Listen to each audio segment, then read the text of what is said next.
She called me the man you marry when real love doesn't work out 3 days before we closed on our first house, so I canceled the wire, left the ring, and let her engagement party start without a groom. Travis is the love story. You are the life that makes sense. I heard that sentence at 11:47 p.m., Kitchen Island. Closing papers spread out in front of us. 3 days before we were supposed to wire $68,000 for our first house. 6 weeks before our wedding, I laughed once. Not because it was funny, because something inside me tore clean through. Then I said, very slowly, say that again. Because if what you are telling me is that I am the man you use to buy the house, fund the wedding, and make your life look stable while you keep another man above me in your heart, then don't ever call this love again. She tried to walk it back. That is not what I meant. You are twisting it. I am stressed. I cut her off. Number, you explained it perfectly. I am the man you settle for while you wait to stop feeling things for someone else. Then I said the line that ended it. You weren't choosing between two men. You were choosing whether you could keep both. I walked to the bedroom and started packing. We have been together 3 years. I am Caleb, 32, senior project manager at a commercial construction firm in Charlotte.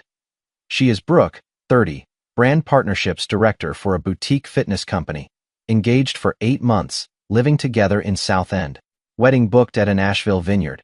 House closing in 72 hours, a Craftsman bungalow in Plaza Midwood. We had been planning to renovate together. I fronted most of the earnest money, handled the inspections, the loan paperwork, the contractor bids. She picked paint colors and Pinterest saved furniture layouts. On paper, we looked like the stable adult couple everyone envies. Dinner parties, engaged friends, weekend hikes, future talk about kids, a dog, backyard barbecues, Thanksgiving hosting, but there were things I brushed off. She kept a memory box from her relationship with Travis, photos, concert tickets, a handwritten note he had left her senior year of college. Her friends still talked about Travis like he was the unfinished epic love.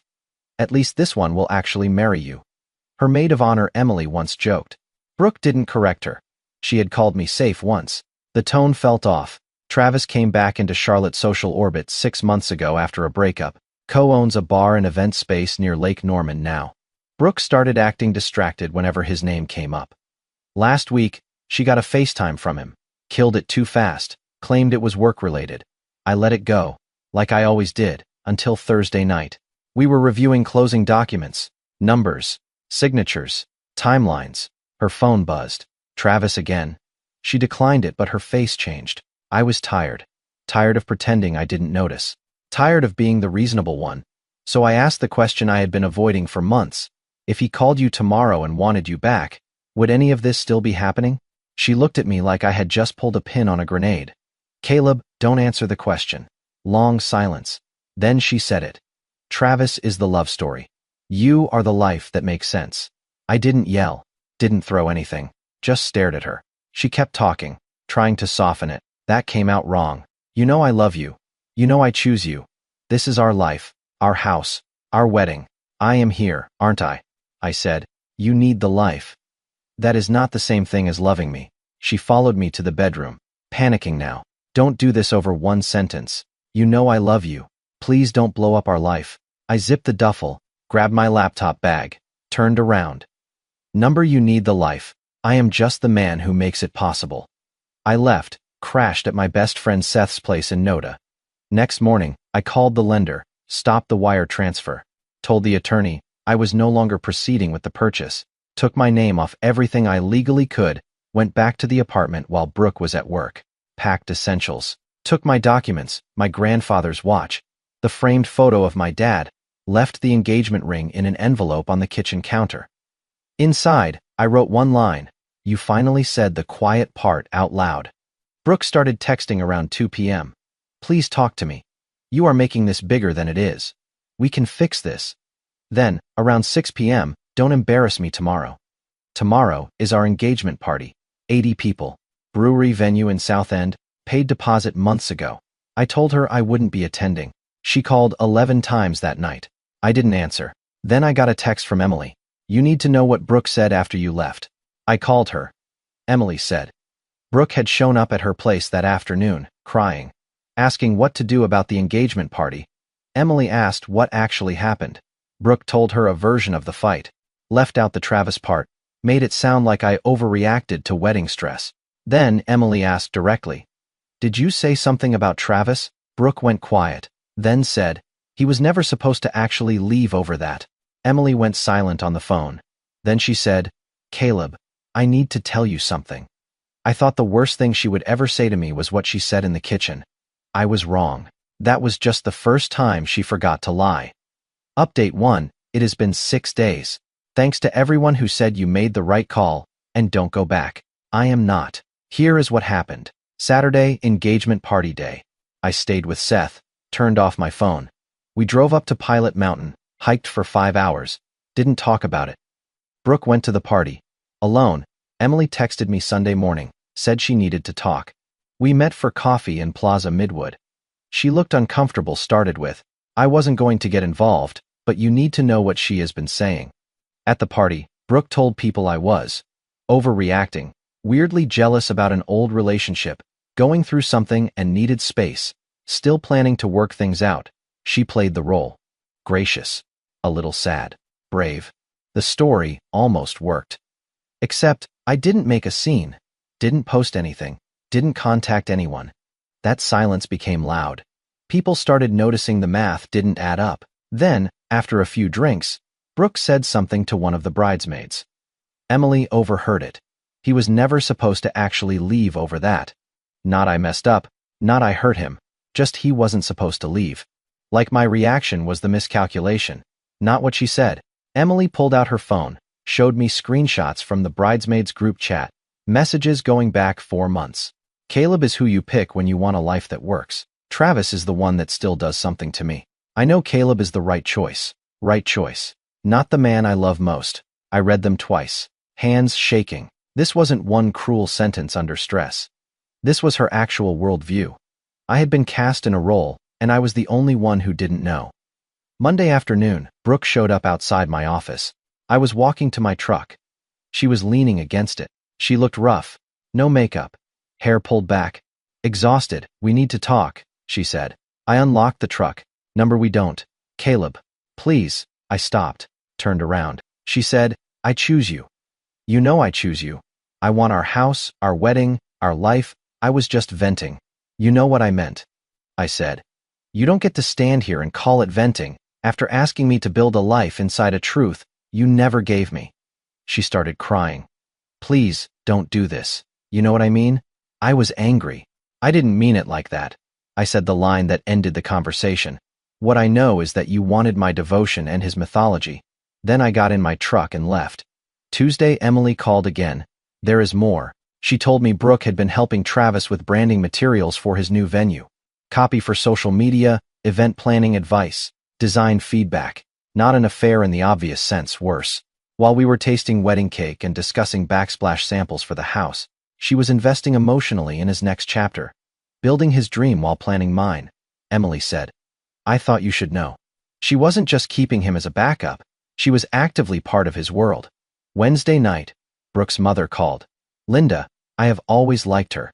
She is direct, doesn't sugarcoat, she didn't beg me to come back," she said. "I love my daughter, but she is always confused, calm with boredom, intensity with love, being chosen with being seen." Pause.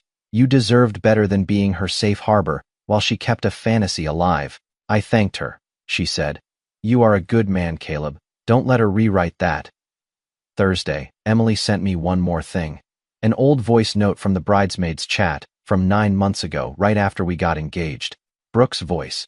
"Travis is the one I would have burned my life down for. Caleb is who I thought I was supposed to marry." I listened to it twice. Then I deleted it. Not because I forgave her, because I finally understood. That was the moment I realized I hadn't just been insulted. I had been assigned a role in my own relationship, and I was the only one who didn't know I had been cast. Update 2-3 weeks since I walked out. 2 weeks since the engagement party. To everyone who said she will try to make you the villain, you were right. To everyone who said wait and watch, here is what happened. Brooke didn't go quiet. She doubled down. Within 2 weeks, she soft-launched Travis on Instagram. Lakeside photos. Cocktails at his venue. Vague caption about finally being honest with yourself. She wanted to control the narrative. Caleb was too rigid. She followed her heart. The real love story won. Some people believed it. Some didn't. But nobody knew the full truth yet. Our mutual friend group started noticing things didn't add up. Travis came back into the picture very fast. Too fast. Brooke didn't seem heartbroken enough for someone whose engagement just imploded. Her story about me didn't match my total silence. That tension built. People started asking questions. Brooke deflected. Travis stayed vague. The social fabric started splitting. Then came Lake Norman wedding weekend. Mutual friend from college. Big wedding. Rehearsal dinner Friday. Ceremony Saturday. After party at a lakeside rental. Brooke attended with Travis. This was supposed to be her debut. The moment everyone saw she had made the honest choice. She dressed the part. Travis looked the part. They played the couple everyone thought they had always been. Saturday night, after party, open bar, fire pit. People loose and talking. Travis was outside with 2 groomsmen. They didn't know Seth was nearby, smoking on the other side of the deck. Seth heard everything. Travis, laughing. Brooke always needs a stable guy in reserve. That is why Caleb made sense. One of the groomsmen asked what he meant. Travis said, "She gets sentimental and starts building nests every time life gets too real. I am not buying a house because she is panicking about turning 30. Seth texted me immediately. Sent me a voice recording. He had started recording halfway through. I listened to it 3 times. Travis didn't see Brooke as the great love either. He liked the attention, the ego boost, the nostalgia. But he never planned to give her the future she destroyed ours for. She was his backup, just like I had been hers. The next morning, Seth told me Brooke overheard some version of it. Or someone told her. Either way, her illusion finally cracked. She left the wedding early. Alone, Travis stayed, flirted with a bridesmaid. Didn't chase her. By Monday, reality landed. Wedding vendors officially canceled. Deposits lost. The house was gone. Someone else closed on it. Brooke had to move back in with her parents. Temporarily, she said. Mutual friends started distancing themselves. Even Emily stopped covering for her. The fantasy she had protected for years cost her everything she thought she was building. Wednesday night, Brooke sent a message. Not a text. A real email. Long, no spin this time. Summary. I was the most real thing in her life. She treated my steadiness like something that would always remain. She used me as proof she had grown up. She kept a private emotional shrine to another man when Travis treated her like an option. She finally understood what she had done to me. She ended with, "I am not asking you to forgive me. I just need you to know I finally see it." I read it twice. Didn't reply. That silence was stronger than anything I could have said. Friday. Linda called again. Said Brooke started therapy. Canceled everything public. Stopped posting. Linda said. She is finally dealing with the person she became. It is going to take a long time, I said. I hope she figures it out, Linda said. You are kinder than I would be. I wasn't being kind. I was being done. Same week, my attorney and Seth told me something I hadn't considered. I could still buy a house. Smaller, different neighborhood. But mine, just mine. For the first time since this started, I caught myself imagining a future that didn't have Brooke in it, and it didn't feel empty. It felt quiet. There is a difference. Final update, 8 months later. This is the last update. I bought a house, not the Craftsman bungalow we were supposed to renovate together. A smaller place. Dilworth neighborhood, 2-bedroom. Needs work, but it is solid. Mine, I painted the spare room myself, built shelves in the garage, burned a Saturday afternoon in Lowe's picking out cabinet hardware, hosted a small backyard cookout in June. Seth grilled. My sister Nora brought pie. A few friends. Nothing fancy, ordinary, peaceful, unperformed. For the first time in years, my life didn't feel like it was waiting for someone else's approval. What hurt most wasn't Travis. It was realizing someone could take my loyalty, accept my labor, accept my family's love, plan a future with me, while privately ranking me second. That is the part that stays with you. Not the dramatic breakup, the quiet knowledge that you were never first. July, I ran into Brooke at a coffee shop in Plaza Midwood. I was picking up an order. She was sitting near the window. Our eyes met. She stood up, walked over. No scene, no tears. Just 2 people who used to share a life.